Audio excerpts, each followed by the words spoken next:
اعوذ باللہ من الشیطان الرجیم بسم اللہ الرحمن الرحیم وہ اللہ وہ ذات ہے کہ انزل علیک الکتاب، جس نے آپ پر کتاب نازل فرمائی، قرآن مجید نازل فرمایا۔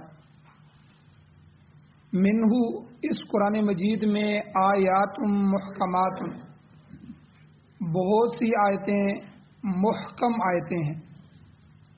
ہن، وہ محکمات آیات جو ہیں وہ ام الکتاب، وہ کتاب کی اصل ہیں، اصل کتاب وہی ہے۔ وَأُخَرُ متشابہات، اور کچھ دوسری آیتیں متشابہات بھی ہیں، دو قسم کی آیتیں قرآن میں آ گئی۔ آیات محکمات ہن ام الکتاب وَأُخَرُ متشابہات۔ فَأَمَّا الَّذِينَ فِي قُلُوبِهِمْ زَيْغٌ، پس وہ لوگ کہ جن کے دلوں میں گمراہی ہے، ٹیڑھا پن ہے، فَيَتَّبِعُونَ مَا تَشَابَهَ، وہ پیچھے لگتے ہیں، اتباع کرتے ہیں متشابہات کے، ان کو کرتے ہیں۔ مِنْهُ ابْتِغَاءَ الْفِتْنَةِ، وہ ان متشابہات میں تلاش کرتے ہیں فتنہ، گمراہی۔ وَابْتِغَاءَ تَأْوِيلِ، اور تلاش کرتے ہیں ان کی تعویلیں۔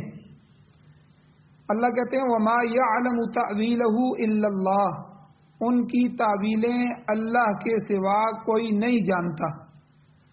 وَالرَّاسِخُونَ فِي الْعِلْمِ، اور جو لوگ علم میں پختہ ہیں، یقولون، وہ بھی کہتے ہیں کہ آمنا بہ، کہ ہم ان سب پر ایمان لائیں۔ کل من عند ربنا، یہ سب کی سب آیتیں، ہر قسم کی آیتیں من عند ربنا، ہمارے رب کی جانب سے نازل ہوئی ہیں۔ وما یذکر، اور نہیں نصیحت پکڑتے، الا اولو الالباب، مگر عقل مند لوگ۔ ربنا، اے ہمارے رب، یہ وہ لوگ ایمان والے دعا کرتے ہیں، لا تزغ قلوبنا، اے اللہ ہمارے دلوں کو ٹیڑھا نہ فرما۔ کس کے بعد؟ بعد اذ ہدیتنا، بعد اس کے کہ تو نے ہمیں ہدایت دی، ہدایت دینے کے بعد ہمیں ہمارے دلوں کو گمراہی کی طرف نہ پھیر۔ وَهَبْ لَنَا مِن لَّدُنْكَ، اور آپ ہمیں عطا کیجئے، دیجئے، مِن لَّدُنْكَ، اپنی جانب سے، رحمتاً، رحمت اور مہربانی۔ إِنَّكَ أَنْتَ الْوَهَّابُ، بے شک آپ تو دینے والے ہیں، عطا کرنے والے ہیں، بخشش کرنے والے ہیں۔ اور پھر دعا کرتے ہیں ربنا، اے ہمارے رب، إِنَّكَ جَامِعُ النَّاسِ، بے شک آپ تو لوگوں کو جمع کرنے والے ہیں، لِيَوْمٍ، اس دن کے لا ریب فیہ، جس دن میں کوئی شک نہیں ہے، وہ دن آنے والا ہے۔ ان اللہ لا یخلف المیعاد، بے شک اللہ تعالی جو وعدہ کرتے ہیں اس وعدے کی خلاف ورزی نہیں کرتے۔ سورہ بقرہ کی آیت نمبر 7، 8 اور 9، یہ 3 آیتیں آج کے درس میں بیان ہوئی ہیں۔ سب سے پہلے ربط آیات کیا ہے، ان آیتوں کا پچھلی آیتوں سے ربط کیا ہے، تعلق کیا ہے۔ گزشتہ درس میں یہ بیان کیا جا چکا ہے کہ سورہ آل عمران کے اہم مضامین میں سے اللہ نے مسئلہ توحید کو بیان فرمایا، اور شروع میں ہی اللہ نے اس کو بیان فرمایا، اور عقلی اور نقلی دونوں دلائل اللہ نے ذکر فرمائے۔ پھر قرآن پاک کی صداقت اور حقانیت کا تذکرہ آگے آ رہا ہے، اور بعض دوسرے مضامین بھی اس میں بیان فرمائے گئے۔ سابقہ آیات میں مسئلہ توحید کو اجاگر کیا گیا تھا، اور سابقہ کتب کا تذکرہ تھا جن کے ذریعے اللہ تعالیٰ نے اپنے بندوں تک ہدایت کا سامان پہنچاتا رہا۔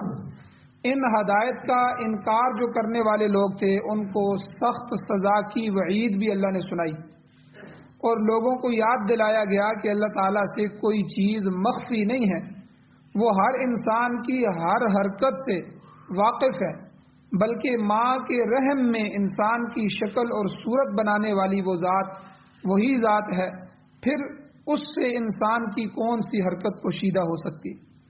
ضمناً نصارہ کو، عیسائیوں کو بھی یہ باور کرایا گیا کہ حضرت عیسیٰ علیہ السلام قدرتی طریقے کے مطابق اپنی ماں کے پیٹ سے پیدا ہوئے ہیں، تو پھر وہ خدا کے بیٹے یا خود خدا کیسے ہو سکتے ہیں۔ یہ تو پچھلے درس میں یہ خلاصہ گزر گیا۔ آج کے درس میں قرآن پاک کی حقانیت کا تذکرہ اور اس کے احکام سے مستفید ہونے کے، فائدہ اٹھانے کے اصول بیان کیے گئے۔ اس ضمن میں ان لوگوں کی مذمت کی گئی ہے جن کے دلوں میں کجی پائی جاتی ہے، ٹیڑھا پن پایا جاتا ہے، گمراہی پائی جاتی ہے، اور وہ قرآن پاک کی متشابہ آیات جو ہیں ان کی غلط تعویل کر کے فتنہ برپا کرنا چاہتے ہیں، اور اس کے علاوہ ان لوگوں کی تعریف کی گئی ہے جو علم میں پختہ ہیں اور ان کا ایمان تمام آیتوں پر یکساں ہے، ایک طرح۔ اس کے علاوہ اللہ تعالیٰ سے دعا کی گئی ہے کہ وہ ہمارے دلوں کو ٹیڑھا نہ کرے، اور قیامت کے دن دوبارہ جی اٹھنے اور حساب کتاب ہونے پر یقین کا اظہار کیا گیا ہے۔ یہ تو ان آیات کا خلاصہ ہو۔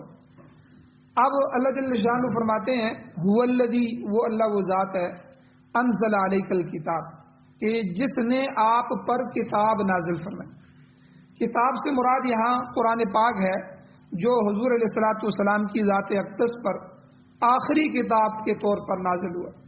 جس طرح نبوت کا دروازہ اللہ نے ہمیشہ کے لیے بند کر دیا، اب کوئی نبی نہیں آنے والا، اسی طرح اب کوئی آسمانی کتاب بھی نازل نہیں ہوگی۔ قرآن پاک کے احکامات قیامت تک آنے والی نسل انسانی کے لیے یکساں طور پر مفید ہیں، اور اسی کے لیے جو ہے عمل پیرا ہونے کے لیے یہ کتاب ہے۔ اور آگے قرآن پاک کے جو احکام ہیں، فرامین ہیں، ان کے متعلق اللہ نے فرمایا منہ آیات محکمات، یہ جو اللہ نے کتاب تمہیں دی ہے اس میں بعض آیتیں محکم ہیں، پکی ہیں، حکم بیان کرنے والی، محکم۔ ہن ام الکتاب، اللہ کہتے ہیں یہی کتاب کی جڑ ہے، بنیاد ہے، اصل کتاب تو یہی ہے۔ اسی لیے امام راغب اصفہانی رحمۃ اللہ علیہ فرماتے ہیں، محکم کی تعریف کرتے ہیں، فالمحکم لا یرد فیہ شبہۃ من حیث اللفظ ولا من حیث المعنی، یعنی محکم سے مراد وہ آیتیں ہیں جن کا مفہوم واضح ہو، بالکل مفہوم سمجھ آ رہا، اور اس پر لفظی یا معنوی اعتبار سے کسی قسم کا شبہ وارد نہ ہوتا ہو، یعنی گویا ایسی آیتیں جن کی زبان آسان ہے اور جن کے معنی متعین کرنے میں، معنی لینے میں کسی قسم کی اشتباہ کی گنجائش نہیں ہوتی۔ ایسی آیات میں تعویل کرنے کا موقع مشکل سے ہی ملتا ہے، تعویل نہیں کی جا سکتی۔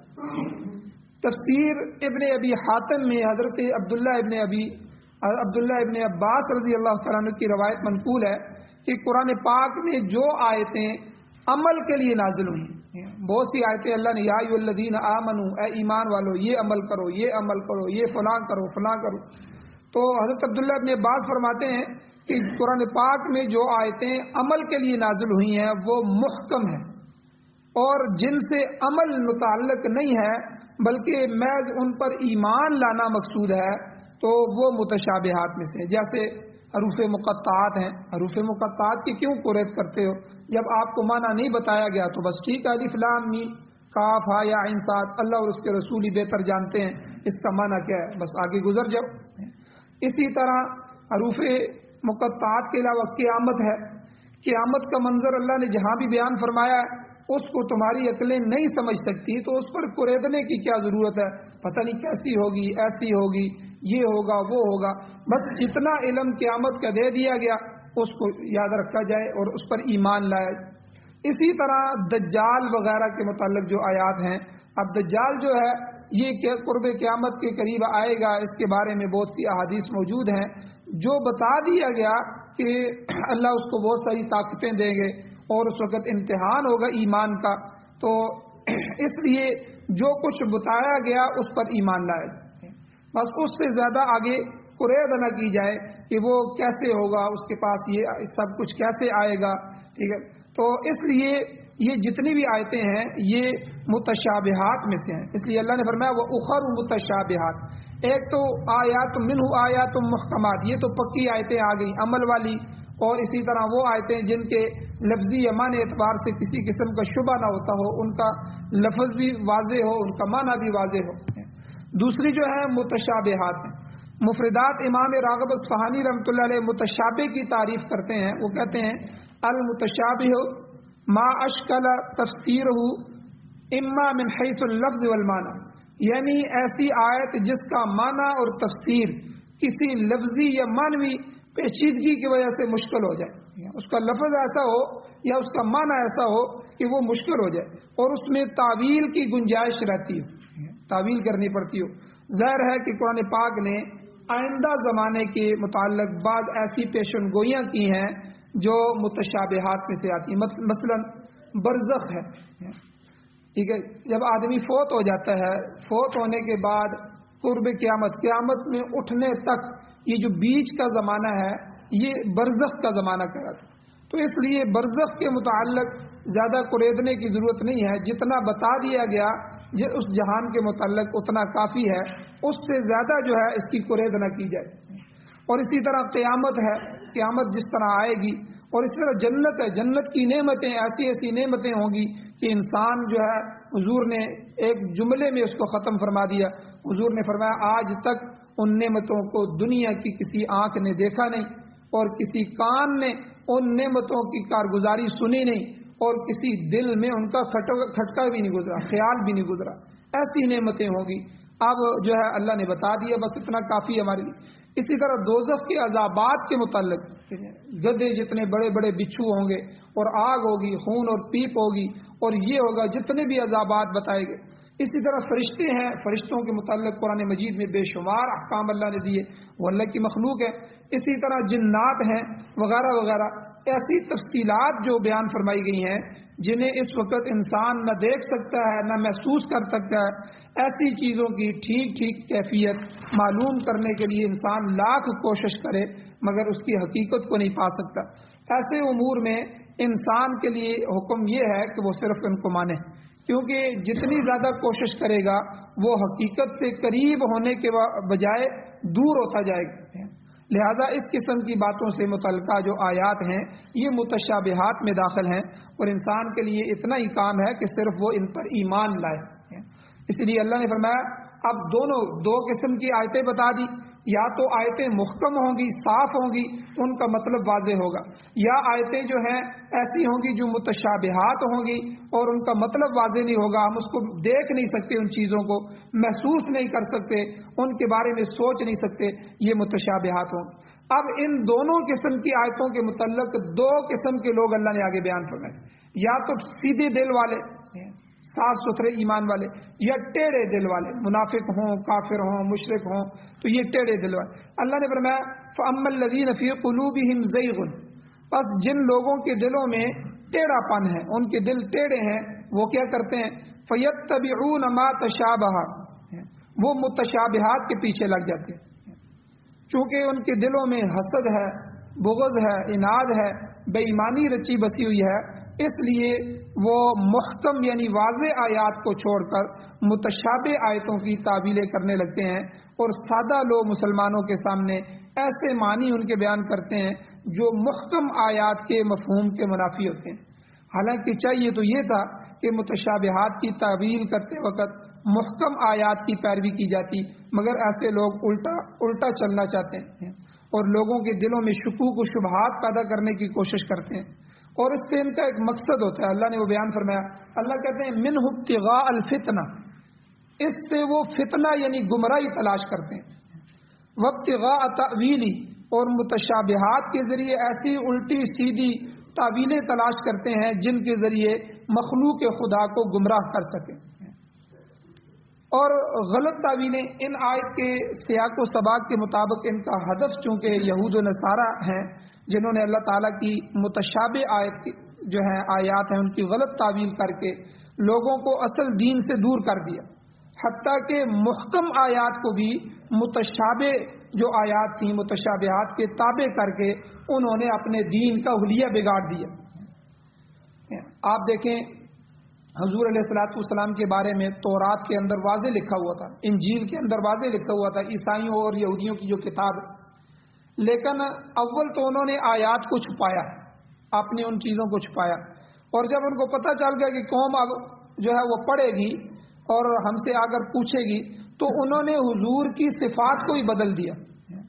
پہلا معنی میں تعویل کی، غلط معنی بیان کیا اپنی قوم کو تاکہ وہ گمراہ ہو سکیں، اسلام کے قریب ہی نہ آ سکیں۔ اب حضور علیہ الصلوۃ والسلام کی مثال کے طور پر صفت تھی کہ حضور کے بال گنگریالے ہوں گے، اور انہوں نے کہا کہ یہاں لکھا ہوا ہے کہ حضور کے بال سیدھے ہوں گے، آخری نبی جو آنے والا ہے اس کے بال بالکل سیدھے ہوں گے۔ اسی طرح حضور کی آنکھیں ایسی ہوں گی، انہوں نے صفات بدل دی، نہیں ایسی ہوں گی، تو یہ تورات میں انہوں نے تبدیلی کر دی. تو یہ یہودی جو ہیں اور عیسائی، ان کو اللہ جل شان نے خاص کر کے یہاں جو ہے مخاطب کیا ہے. لیکن آج کے دور میں جب ہم اپنے ارد و گرد دیکھتے ہیں، گرد و پیش میں دیکھتے ہیں، تو معلوم ہوتا ہے کہ اس زمانے میں یہود و نصارہ سے بڑھ کر خود مسلمانوں کے دور میں بھی ایسے بہت سے فرقے اور لوگ موجود ہیں جنہوں نے پہلے متشابہات کی غلط تعویلیں کی، پھر محکمات جو آیات تھیں ان کو تروڑ مروڑ کر متشابہات کے معنی پہنائے، اور اس طرح وہ یہود و نصارہ سے بھی بازی لے گئے. ٹھیک ہے، حضور نے خود فرمایا تھا کہ میری قوم، میری امت جو ہے آخر زمانے میں ایسی ہوگی کہ وہ یہودیوں کے نقش قدم پر چلیں گے. جہاں انہوں نے قدم رکھا یہ بھی ان کے قدم کے اوپر قدم رکھیں گے، بالکل.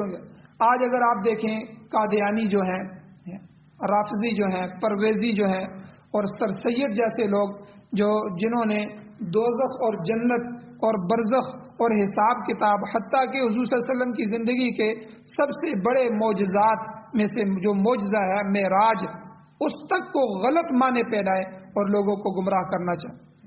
ایسے ہی لوگ ہیں جنہوں نے آخرت کا بالکل انکار کر دیا. اور میں نے کل کے درس میں بتایا تھا کہ کس طرح مرزئی جو ہیں وہ بالآخرت ہم یوقنون، آخرت کو آخرت کے بجائے آخری نبی مراد لیتے ہیں. دیکھو معنی بدل دیا. اور اسی طرح جو ہے خاتم النبیین کا معنی کہ حضور نبیوں کے سلسلے کو ختم کرنے والے ہیں، اس کا معنی بدل دیا کہ نہیں، خاتم کا معنی مور لگانے والے ہیں کہ اب ان کی مور سے آگے نبی آئیں. اسی طرح سر سید نے کہا یہ تم کہتے ہو نا کہ جنت ہے، یہ جہنم ہے. یہ جنت جہنم کوئی چیز نہیں ہے، کوئی مقام نہیں ہے، بلکہ جنت جو ہے یہ ہمارے اندر کی خوشی کا نام ہے، جہنم ہمارے اندر کے غم کا نام ہے. اللہ خوشی کو زیادہ کر دیں گے، اللہ غم کو بڑھا دیں گے، یہی جنت جہنم ہے. دیکھیں ٹھیک ٹھاک جو معنی تھا اس کو بدل کے اس کے اندر ایسی تعویلیں کی، یہ سر سید کی تعویل ہے. تو غلط معنی پھیلایا اور اپنے لوگوں کو گمراہ کیا. ایسے ہی لوگ ہیں جنہوں نے پھر آخر میں جا کے آخرت کا بالکل انکار کر دیا اور اس قرآن پاک کی آیات کی ایسی ایسی تعویلیں کی کہ العیاذ باللہ انسان جو ہے وہ کان پکڑنے پہ آ جاتا ہے. اب ذرا اور قریب آ کر دیکھیے کہ قرآن پاک نے مثال کے طور پر مسئلہ توحید، اب توحید کا مسئلہ جو ہے یہ بنیادی مسئلہ ہے. حضور کو اور سارے انبیاء کو تو بھیجا ہی توحید کے لیے گیا تھا کہ آپ جا کر قوم کو بتائیں کہ انہوں نے کہیں ایک بت رکھا ہوا ہے، کہیں دوسرا بت رکھا ہوا ہے، کہیں آگ کو پوج رہے ہیں، کہیں فرشتوں کو پوج رہے ہیں، کہیں جنات کے سامنے سجدہ کر رہے ہیں، کہیں انہوں نے مورتیاں بنائی ہوئی ہیں، جو جگہ جگہ جو ہے ہر چیز کے سامنے جھک رہے ہیں. اے میرے نبیوں جا کر ان قوم کو بتاؤ، ان لوگوں کو بتاؤ کہ اللہ وحدہ لا شریک ہے، وہ اکیلا ہے، اس کی ذات کے ساتھ کوئی شریک نہیں ہے، اور یہ میری توحید ہے. اسی توحید کے لیے تو پیغمبروں کو بھیجا گیا. اب توحید کی وضاحت اللہ نے کیسے فرمائی؟ قرآن کریم کا کوئی صفحہ، اس کا کوئی رکوع ایسا نہیں ہے جس میں توحید کو کسی نہ کسی رنگ میں اللہ نے پیش نہ کیا. مگر آج یہی مسئلہ ہمارے ہاں متنازع بن گیا ہے. علماء حق انہوں نے توحید بیان فرمائی، علماء باطل، علماء سو جو ہیں انہوں نے اپنے پیٹ کی خاطر توحید کے مسئلے کو جو ہے گڑبڑ کر دیے. اتنا صاف مسئلہ قرآن پاک کہتا ہے قُلْ لَا يَعْلَمُ مَنْ فِي السَّمَاوَاتِ وَالْأَرْضِ الْغَيْبَ إِلَّا اللَّهُ، زمین اور آسمان میں غیب کا علم اللہ کے سوا کسی کو نہیں ہے. دیکھیں قرآن صاف کہہ رہا ہے اللہ کی ذات کے سوا نہ کوئی فرشتہ، نہ کوئی جن، نہ کوئی نبی، کوئی برگزیدہ سے برگزیدہ ہستی ایسی نہیں ہے کہ جو غیب کو جان سکے. صاف اعلان، صاف عقیدہ. اللہ غیب جاننے والے ہیں، لیکن آج کیا کیا جا رہا ہے؟ غیب کو ثابت کیا جا رہا ہے کہ فلاں بزرگ بھی غیب جانتے ہیں، فلاں بزرگ کا گدھا بھی غیب جانتا ہے. تو آپ دیکھیں توحید کے اندر جتنا صاف مسئلہ ہے اس کو بھی غلط رنگ دیا گیا، غلط معنی پہنائے. بلکہ حضور علیہ السلام کی ذات کے بارے میں کہا گیا کہ حضور بھی غیب جانتے ہیں، غیب کلی جانتے ہیں، ہر چیز کے بارے میں جانتے ہیں. بلکہ اس باطل عقیدے پر ایمان نہ لانے والوں کو الزام ٹھہرایا جاتا ہے یہ تو وابی ہیں. ٹھیک ہے، ہم جو عقیدے کہتے ہیں ان پر یہ ایمان نہیں لاتے. تو آپ دیکھیں صاف ستھرے عقیدے، توحید کا عقیدہ، علم غیب کا عقیدہ قرآن مجید نے جگہ جگہ بیان فرمایا. اور اسی طرح قرآن مجید کہتا ہے وَإِن يَمْسَسْكَ اللَّهُ بِضُرٍّ فلا کاشف لہ الا ہو، اگر اللہ تعالیٰ تمہیں کسی تکلیف میں مبتلا کر دے تو اس کے سوا اسے کوئی دور نہیں کر سکتا۔ مگر آج مسلمانوں میں دیکھو، کہتے ہیں فلاں بزرگ بھی بگڑی بنانے والا ہے، فلاں بزرگ بھی جو ہے وہ تکلیف دینے والا ہے، فلاں بھی مشکلات کو حل کر سکتا ہے، مشکل کشا کے نعرے لگائے جاتے ہیں، یا علی مدد، یا فلاں مدد، یا علی مشکل کشا، یا فلاں حاجت روا۔ یہ کیا ہے؟ یہ ہمارے حالانکہ قرآن کے صاف ستھرے عقیدے ہیں اور صاف ستھرے اعلان ہیں، لیکن ہمارے معاشرے میں کیا ہو رہا ہے؟ غلط معنی پہنا کے، غلط تعویلیں کر کے لوگوں کو گمراہ کیا جا رہا ہے۔ آپ قرآن پاک خود حضور علیہ السلام کی زبان سے کہلواتا ہے، قل، اے میرے نبی آپ کہہ دیجئے، اعلان کریں، انما انا بشر مثلکم، میں بھی تمہاری طرح انسان ہوں، بلکہ آپ سے پہلے جتنے بھی رسول آئے سب انسانوں میں سے ہی آئے۔ قرآن نے اعلان فرمایا وما ارسلنا قبلک الا رجالا نوحی الیہم، یعنی اے نبی اکرم ہم نے آپ سے پہلے انسانوں کو ہی رسول بنا کر بھیجا، مگر آج کے دور میں آپ دیکھ لیں انبیاء علیہ السلام خصوصاً حضور خاتم النبیین صلی اللہ علیہ وسلم کو نسل انسانی سے ہی خارج کیا جا رہا ہے کہ حضور نہیں انسان نہیں تھے، وہ تو خالص نور تھے۔ نور اور بشر کا جھگڑا جو پیدا کیا جائے، قرآن خود حضور کی زبان سے کہلوا رہا ہے کہ آپ کہیں کہ میں بشر ہوں، میں تمہیں لوگوں میں سے بھیجا گیا ہوں، میں کوئی فرشتہ نہیں ہوں، میں کوئی علیحدہ مخلوق نہیں ہوں، مجھے اللہ نے تمہیں میں سے بھیجا، میرے والدین ہیں، میری والدہ ہے، میں انہی سے پیدا ہوا ہوں، اور آگے میری اولاد ہے، میری بیٹیاں ہیں، میرے نواسے ہیں، اہل بیت ہیں۔ تو آج جو ہے قرآن کے ان واضح احکامات کے اندر تعویلیں کر کے، غلط معنی بیان کر کے لوگوں کو گمراہ کیا جاتا ہے۔ تو یہ محکم آیات ہیں، ان کی واضح غلط تعویلیں نہیں ہیں تو اور کیا ہے؟ پھر یہیں پر بس نہیں ہے، ان ظالم قادیانیوں نے تو حضور علیہ السلام کی ختم نبوت تک کو معاف نہیں کیا، خاتم النبیین کے معنی کچھ سے کچھ کر دیے۔ حضرت عیسیٰ علیہ السلام جو آسمان پر زندہ اٹھائے گئے، قرآن مجید نے صاف صاف فرمایا کہ ہم نے ان کو جو ہے زندہ اٹھا لیا، اس کا بھی انہوں نے انکار کر دیا۔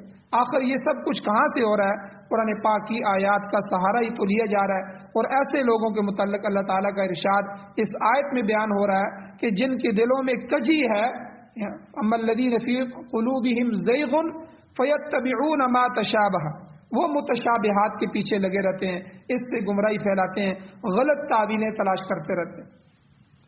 اب صحیح تعویل کیا فرمایا؟ وما یعلم تأویلہ الا اللہ۔ پہلی بات حقیقت یہ ہے کہ متشابہ آیات کی حقیقت صرف اللہ کو ہی معلوم ہے۔ جس اللہ نے فرشتوں کو پیدا کیا اس کو فرشتوں کے سارے حالات پتہ ہیں، ہمیں نہیں نظر آتے اور ہم نہیں دیکھ سکتے، ان کو محسوس نہیں کر سکتے، ہمارا کام ہے صرف ایمان لانا۔ ہم ایمان لائے، اللہ نے کہا کہ میں نے فرشتے پیدا کیے، میں نے جنات پیدا کیے، میں نے دوزخ بنائی، میں نے ایسی ایسی جنتیں بنائی ہیں، تو ہمارا کام ہے ہمیں نظر نہ آئیں، ہمیں محسوس نہ ہو، لیکن ہمارا کام ہے کہ صرف اللہ اس کو جاننے والے ہیں، ہمارا کام ہے ایمان لا۔ حضرت عائشہ صدیقہ رضی اللہ تعالیٰ عنہ سے روایت ہے صحیحین میں، صحیح بخاری مسلم کے اندر، کہ حضور صلی اللہ علیہ وسلم نے فرمایا جو لوگ متشابہ آیتوں کی تعویل کے در پہ ہوتے ہیں ان کو اللہ کا خوف دلاؤ۔ اور اسی طرح دوسری عبداللہ ابن عباس رضی اللہ تعالیٰ عنہ کی مرفوع حدیث ہے، تفسیر ابن جریر رحمۃ اللہ علیہ میں منقول ہے کہ متشابہ آیتوں کا مطلب اللہ کے سوا کسی کو معلوم نہیں ہے۔ جو کوئی دعویٰ کرے کہ اس کو متشابہ آیت کا مطلب یا تعویل معلوم ہے تو حضرت عبداللہ ابن عباس فرماتے ہیں حضور نے فرمایا وہ جھوٹا ہے۔ اور اسی طرح مستدرک حاکم میں حضرت عبداللہ ابن مسعود رضی اللہ تعالیٰ عنہ کی روایت ہے کہ حضور صلی اللہ علیہ وسلم نے فرمایا کہ محکم آیتوں پر عمل کرو اور متشابہ پر فقط ایمان لاؤ۔ مطلب یہ ہے کہ مفہوم سمجھ میں نہیں آتا تو اس کو اللہ کی طرف سونپ دو، جھگڑا مت کرو، غلط معنی مت بیان کرو۔ اسی لیے مولانا عبید اللہ سندھی رحمۃ اللہ علیہ فرماتے ہیں کہ غلط تفسیروں کی وجہ سے دنیا میں بڑی تباہی آتی ہے، گمراہی پھیلتی ہے، اور فرماتے ہیں قرآن پاک کی محکم آیتیں جو ہیں ہر سلیم الفطرت آدمی آسانی سے سمجھ سکتا ہے، مگر بہت سی باتیں ایسی بھی ہیں جو استاد کے بغیر سمجھ میں نہیں آتی، لہذا ایسی باتیں استاد سے سیکھنی چاہیے۔ جو ایسا نہیں کرتا وہ کسی نہ کسی گمراہی میں مبتلا ہو جاتا ہے۔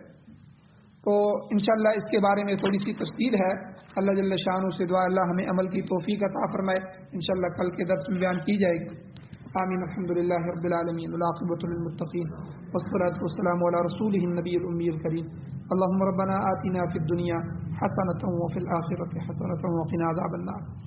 یا اللہ ہماری کمیوں کو تائیوں کو معاف فرمائیے. یا اللہ آپ نے الف لام میم کی الف سے لے کر والناس کی سین تک جتنا بھی قرآن مجید نازل فرمایا، یا اللہ اس کی جو آیات ہیں، یا اللہ جو تشریحات ہیں، یا اللہ ان پر ایمان لانے کی توفیق عطا فرمائی. یا اللہ محکم آیات ہیں یا متشابہات ہیں، یا اللہ دونوں پر ایمان لانے کی توفیق عطا فرمائی. یا اللہ متشابہات کی قرید سے ہمیں محفوظ فرمائی. یا اللہ محکم آیات کی جو اعمال ہیں اس پر عمل کرنے کی توفیق نصیب فرمائی. یا اللہ قرآن و سنت کی بہاریں نصیب فرمائی. ہمارے ملک پاکستان میں اور پوری دنیا میں جہاں بھی باطل نظام چل رہے ہیں، یا اللہ جمہوریت ہو، کیمونزم ہو، سوشلزم ہو، دہریت ہو، ملحدیت ہو، یا اللہ ان سارے نظاموں کو ختم فرمائیے. اپنا مبارک نظام قرآن و سنت والا ہمیں نصیب فرمائیے، اس کا غلبہ فرمائیے. یا اللہ خلافت اور عمارت کی بہاریں ہمیں بھی نصیب فرمائیے. یا اللہ مقروض اور مظلوم لوگوں کی مدد نصرت فرمائیے، جو بیمار ہیں ان کو شفا عطا فرمائیے. یا اللہ جو ایمان کی حالت سے اس دنیا سے جا چکے ہیں، یا اللہ ان سب کی بخشش فرمائیے. صلی اللہ تعالی علی خیر خلقہ محمد وآلہ وصحبہ واہل بیتہ وازواجہ وذریتہ اجمعین برحمتک یا ارحم الراحمین.